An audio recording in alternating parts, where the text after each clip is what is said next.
हर हर महादेव। कैसे हो आप सब लोग।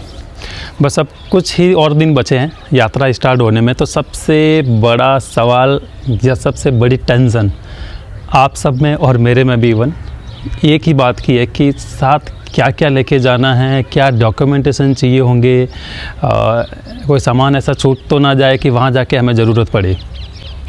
तो उन सब चीज़ों को ध्यान में रखते हुए मैं ये वीडियो बना रहा हूँ। तो ये वीडियो मैं इसलिए बना रहा हूँ ताकि जो हमें सामान लेके जाना है साथ में, वो सारा का लिस्ट आप एकदम से देख लीजिए और उसी के हिसाब से आप अपनी बैग पैकिंग कर सकते हैं। ये मैं बता रहा हूँ वहाँ के एक्सपीरियंस के अकॉर्डिंग। उसके अलावा भी अगर आपको कुछ लगता है कि नहीं ये साथ में ले जाना चाहिए, तो आप बिल्कुल उसको लेके जा सकते हो। मैं वो चीज़ें बताऊंगा जो कि एसेंशियल है, जो कि ज़रूरी है वहाँ पर। तो सबसे पहले बात करते हैं डॉक्यूमेंट की, कि डॉक्यूमेंट कौन कौन से हमें साथ लेकर जाने हैं। तो उसके अंदर सबसे पहले आपको लेके चलना है आधार कार्ड। आधार कार्ड आपके साथ होना चाहिए। आधार कार्ड के साथ में आपको यात्रा पास, जो कि सबसे कंपलसरी है इस बार, यात्रा पास होना ही चाहिए। तो जो मैंने पोर्टल बताया था आपको कैसे यात्रा पास बनाता, उसके अंदर सबसे पहले आपको एक ग्रुप बनाना पड़ता है कि कौन सी डेट को हम जा रहे हैं, कितने लोग जा रहे हैं। फिर उसके बाद में एक एक यात्री को आप ऐड करते जाइए, तो वो आपको पास वहाँ से जनरेट हो जाएगा। हर एक पर्सन का पास बनेगा, चाहे छोटा बच्चा हो, 1 साल का हो, चाहे 80 साल का हो, पास सबका होगा। ये तो 2 इम्पोर्टेंट है। उसके बाद में आप वैक्सीन का सर्टिफिकेट का भी स्क्रीनशॉट लेके रखिए या डाउनलोड करके रखिएगा। हालांकि ऐसा कोई अभी गाइडलाइन नहीं आया है कि आपको वैक्सीन होना चाहिए, नहीं होना चाहिए, कितना डोज होना चाहिए, क्योंकि इस बार अभी तक कोरोना का कोई इतना हाई नहीं आया है। इस टाइम पर तो स्पेशली नहीं चल रहा है, तो इसलिए स्पेशली कोई इसके लिए गाइडलाइंस नहीं आई है। लास्ट ईयर था इसलिए गाइडलाइन उन्होंने निकाला था, बट फिर भी आप या तो PDF डाउनलोड करके या स्क्रीनशॉट लेके रेडी रखना, मतलब कि जब भी ज़रूरत पड़े आप दिखा सको अगर वो पूछे तो ये 3 डॉक्यूमेंट्स तो आपको साथ में रखने हैं, जिसमें से 2 इंपॉर्टेंट है और एक बस साथ रखिएगा। अब जिन लोगों के भी वैक्सीन नहीं लगे हैं, देखो वैक्सीन का कोई गाइडलाइन नहीं है, इसलिए आप टेंशन मत लीजिए। अगर गाइडलाइंस आ भी गया तो भी जिनके अगर वैक्सीन नहीं लगे हैं तो कोई बात नहीं, या तो आपको RT-PCR लाने के लिए बोल देंगे या वहीं जाके वो RT टेस्ट कर देंगे, तो इसमें बड़ा प्रॉब्लम नहीं होगा जिनको नहीं लगा हुआ है वो भी। तो ये तो हो गया आपका डॉक्यूमेंट को लेके। तो इसका आप एक एक फ़ोटोकॉपी साथ रखना और ओरिजिनल भी साथ रखना, ऐसी जगह पर रखना कि आप इमीडिएट निकाल के दिखा सकते हो, जो कि ऑलमोस्ट लोग पर्स में ही रखते हैं। डॉक्यूमेंट के बाद में आप बात करते हैं लगेज की, जो कि सबसे इंपॉर्टेंट है और सबसे टेंशन भरा काम है, क्योंकि कहीं कुछ छूट ना जाए। तो लगेज के अंदर आपको 2 बैग कैरी करना है। तो बैग आप एक तो होगा लगभग 70-80 लीटर का बैकपैक लीजिएगा, मैं फ़ोटो डाल दूंगा, और एक आप 30-40 लीटर का एक बैकपैक ले लेना। तो ये 2 बैग आपको कैरी करने है। जितना हो सके आप अवॉइड करना ट्रॉली बैग को, जितना हो सके। अगर आप खुद की गाड़ी लेके जा रहे हो तो ठीक है, ट्रॉली बैग गाड़ी में पड़ा रहेगा, और अगर खुद की गाड़ी नहीं है, बस वगैरह में सफ़र कर रहे हो, तो ट्रॉली बैग अवॉइड करना। बहुत परेशान हो जाओगे ट्रॉली बैग से। एक तो वो स्पेस भी बहुत ज़्यादा लेता है, उसके बाद उसको इधर से उधर कैरी करना, पहाड़ी इलाका है तो टफ़ हो जाएगा। तो आप ट्रॉली बैग अवॉइड करना, जितना हो सके आप बैकपैक ही कैरी करना। अब 2 बैकपैक क्यों बोल रहा हूँ मैं, एक तो बड़ा बैग जो कि 70-80 लीटर का होगा, उसके अंदर तो आपके मेन सामान जाएंगे, जो कि आपका कपड़े हो गए और आपके जो भी चाहे जूते डालने हैं, जो भी सारा जो लगेज है सारा आपका, वो उस बड़े बैकपैक में चला जाएगा। जो छोटा बैकपैक है उसके अंदर आपके डेली रूटीन का उसमें जाएगा, जैसे आपके फ़ोन के चार्जर हो गए, आपका चाहे कैमरा लेके जा रहे हो कैमरा हो गया, मेडिसिन हो गए, कुछ खाने पीने का सामान हो गया, आपके डॉक्यूमेंटेशन हो गए।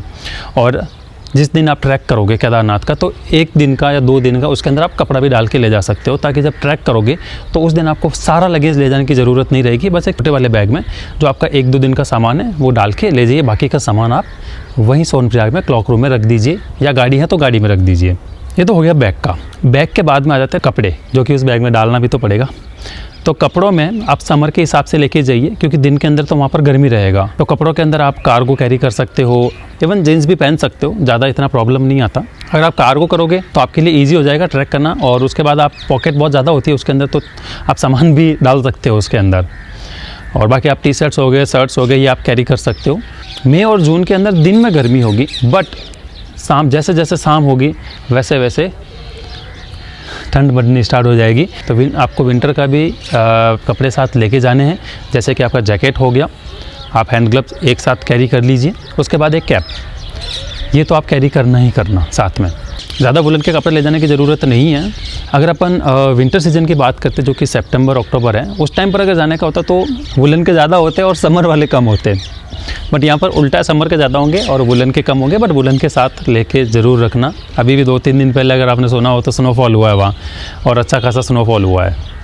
तो मई जून के अंदर मौसम प्रेडिक्ट नहीं कर सकते, कई बार होता है बारिश भी आ जाए तो बारिश बंद होने के बाद ठंड बढ़ जाए, चांसेस होते हैं। तो आप एक जैकेट अच्छा सा कैरी करके ही चलना, और बाकी जो 2-3 आइटम वुलन को मैंने आपको बताएं वो साथ लेके चलना, ज़्यादा बैग भरने की ज़रूरत नहीं है।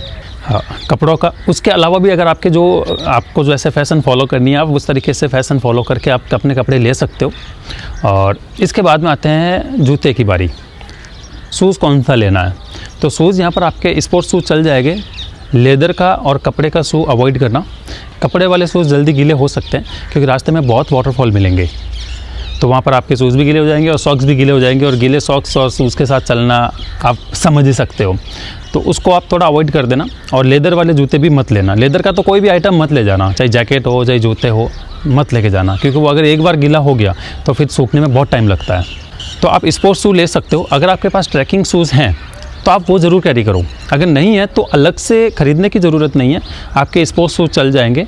आप कोई सा भी अच्छा सा स्पोर्ट्स शूज़ देख के लेके आ सकते हो, बट वो देखना कि ईज़िली उसके अंदर पानी ना जाए। और उसके साथ जब आप सॉक्स खरीदेंगे तो आपकी डेली यूजेस के अकॉर्डिंग आप सॉक्स ले लेना, और उसके अलावा 3-4 पेयर अलग से एक्स्ट्रा साथ लेके चलना, क्योंकि अगर गीले हो जाएं तो फिर सडन आपको चेंज करने पड़ जाएंगे, तो आपका बाकी का रूटीन ख़राब ना हो जाए। और एक ही सॉक्स मल्टीपल डे यूज़ नहीं कर सकते, क्योंकि कई बार ऐसा हो सकता है कि टेंट में बहुत ज़्यादा लोगों के साथ शेयर करना पड़ रहा है, तो समझ रहे हो ना। तो एक्स्ट्रा सॉक्स आप साथ लेके चलना, 3-4 पेयर एक्स्ट्रा डेली रूटीन के अलावा। इसके बाद अम्ब्रेला या रेन कवर या रेन कोट, ये आप साथ ज़रूर कैरी करना, और अपने घर से ही लेके जाना। आप ये भरोसे मत रखना कि वहाँ से ले लेंगे, वहाँ पर मिल जाएंगे, बट वहाँ उनकी क्वालिटी इतनी अच्छी नहीं होती है, वो बिल्कुल प्लास्टिक का जैसा बना हुआ होता है, तो वो आपको पूरा भीगने से रोक भी नहीं पाएगा, भीग वैसे भी जाओगे। इससे अच्छा कि आप घर से ही अपने आसपास अच्छे से शॉप देख के अम्ब्रेला ले लो, जो कि फोल्डेबल आता है आजकल, छोटा सा हो जाता है इतना सा, वो आप आराम से बैग में रह जाएगा, और एक रेन कवर या रेन कोट ले सकते हो साथ में। वो आपको अगर सडन कुछ बारिश आ जाए तो वो आपको वहाँ पर बचाएगा। और हाँ, जो आप बैग ले रहे हो, बैकपैक जो मैंने 2 बताए थे, उसके साथ रेन कवर आता है, तो आप वही बैग लेना जिसके अंदर रेन कवर साथ हो, ताकि वो उसी के साइज़ का मिल जाएगा, नहीं तो आपको अलग से परचेज़ करना पड़ जाएगा। अलग से पैसा क्यों खर्च करना, आजकल मिलते हैं सब बैग के साथ, बस आप वो जब खरीदो तब चेक कर लेना, वो आपके बैग को भी कवर करेगा। तो आप अपने रेन कवर से कवर हो जाएंगे, और बैग का अलग से कवर उसके साथ है ही। तो यहाँ पर आपका सामान और आप नहीं भीगोगे। बारिश का कुछ प्रेडिक्ट नहीं कर सकते, वहाँ पर पहाड़ी इलाका है, कभी भी बारिश हो सकती है। उसके बाद में आप स्लीपर का एक जोड़ी साथ लेके चलना, एक टॉर्च साथ रखना, क्योंकि कभी रात को इधर उधर जाना हो, लाइट ना हो, तो आपको बिल्कुल हेल्प करेगा।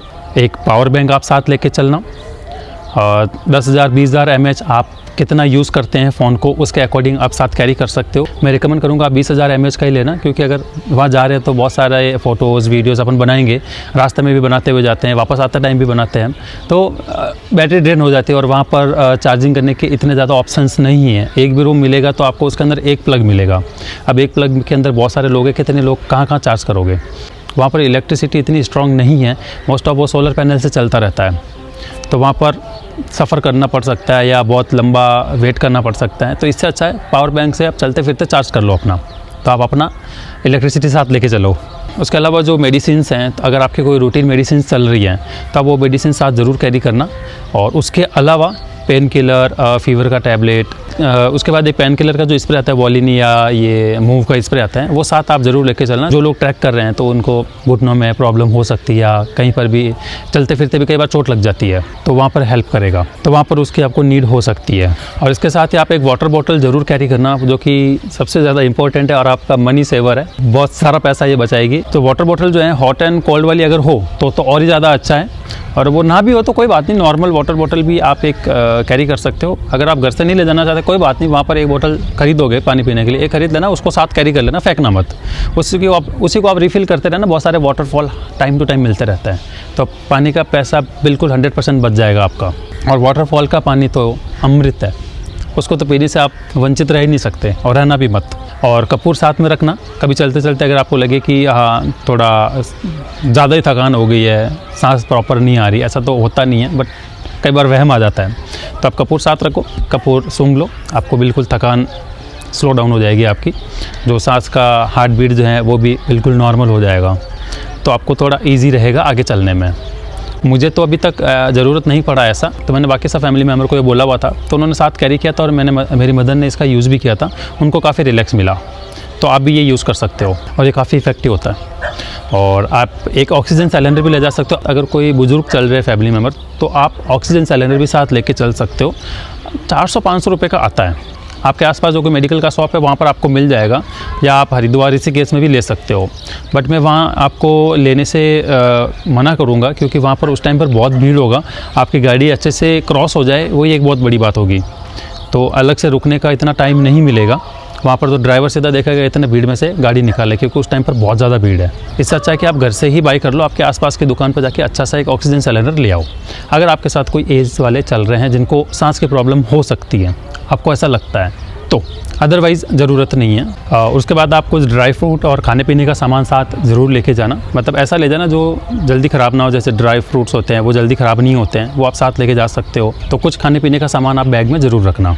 और अब सबसे इम्पॉर्टेंट बात, कैश ज़रूर कैरी करना, क्योंकि ऋषिकेश से आगे आपको ATMs नहीं मिलेंगे। ATMs हैं बट उसके अंदर कैश होगा या नहीं होगा कोई सिक्योरिटी नहीं होती। पहाड़ी इलाका है, इतना फ्रिक्वेंट रिफ़िल नहीं होता है वहाँ पर, तो कैश की दिक्कत हो सकती है। तो आप सफिशिएंट कैश साथ लेके चलना जितना आपको पूरे ट्रिप के अंदर नीड हो। UPI वगैरह चलते हैं, काफ़ी सारे दुकानदारों ने लगा भी रखे हैं, बट वहाँ पर नेटवर्क इशू रहता है बहुत। पर अगर आप फंस गए और कैश आपके पास वहाँ नहीं हुआ, तो वहाँ पर कैश लेने का 5% 10% आई थिंक वो चार्ज करते हैं। 5% तो मैं कंफर्म हूँ लोगों ने लिए है वहाँ पर मजबूरी में। तो आप ऋषिकेश से हरिद्वार या देहरादून जैसे रेलवे स्टेशन से बाहर निकलते हो तो वहाँ आसपास ATM होता है, तो वहीं पर ही आप कैश बाहर निकाल लो। नेटवर्क का इशू वहाँ पर रहता है, स्ट्रॉन्ग नेटवर्क नहीं आता है, तो उसके लिए जो सिम कार्ड हैं आप एयरटेल का, जियो का, वोडाफोन कोई भी ले जा सकते हो। एयरटेल और जियो मैंने देखा है वहाँ पर आते हुए लास्ट ईयर तक, तो सुना है वोडाफोन का भी आता रहता है। अच्छा, मेरे पास नहीं था तो मैंने वो एक्सपीरियंस नहीं किया। तो नेटवर्क वहाँ पर रहेगा, कहीं जगह पर चला भी जाएगा वापस आता रहेगा, तो आना जाना उसका लगा रहेगा। तो ये थी डिटेलिंग मेरी ओर से, आपको साथ क्या क्या लेके जाना है और अपनी पूरी प्लानिंग कैसे करनी है। और सारी लिस्ट मैं आपको यहाँ पर एक बार और दे रहा हूँ, ताकि आप इसका स्क्रीनशॉट लेके रख लीजिए, ताकि आपको प्लानिंग करते टाइम पे बार बार वीडियो को देखना ना पड़ेगा रविंद्र भाई ने कहाँ पर बोला था। तो यहीं से आप स्क्रीनशॉट ले लीजिए। तो आई होप ये वीडियो आपको अच्छा लगा होगा। अच्छा लगा तो प्लीज़ लाइक कर दीजिए और चैनल को सब्सक्राइब ज़रूर कर दीजिएगा। तो इसको शेयर कीजिए अपने फैमिली ग्रुप में और जितना हो सके, ताकि वो भी अपनी प्लानिंग अच्छे से कर पाएँ। और भी अगर आपकी कुछ क्वेरीज़ है तो आप प्लीज़ मुझे कमेंट में बताइए। मैं अब यूट्यूब पे पूरा एक्टिव हूँ। इतना टाइम तक कुछ तक मेरे ऑफिशियल कुछ काम चल रहे थे तो मैं थोड़ा सा बिजी चल रहा था, अभी मैं यूट्यूब पे पूरा एक्टिव हूँ। तो आपके वहाँ पे कमेंट के रिप्लाई भी मैं दूंगा। और भी किसी टॉपिक पे अगर आपको वीडियो चाहिए, मेरे से डिटेलिंग चाहिए, तो आप प्लीज़ मुझे ज़रूर बताइए, मैं उस पर ज़रूर आपकी हेल्प करूँगा। और कॉमन टॉपिक रहा तो मैं उस पर वीडियो अपलोड कर दूँगा बनाकर। तो अब कम टाइम ही बचा है तो फ्रीक्वेंट वीडियोस आते रहेंगे। जो भी आपको नीड है मैं हमेशा अवेलेबल हूँ आप सब लोगों के लिए। आप मुझे इंस्टाग्राम पे पिन कर सकते हैं, मेरा इंस्टाग्राम का हैंडल ये रहा, तो वहाँ पर भी मैं आप लोगों की रिप्लाई देता रहता हूँ। और वहाँ पर फ्रीक्वेंट मैं लाइव भी आता रहता हूँ, ताकि 1-on-1 वहाँ पर भी आपसे बातचीत हो सके। तो मिलते हैं किसी नई वीडियो में, तब तक के लिए बाय बाय। हर हर महादेव।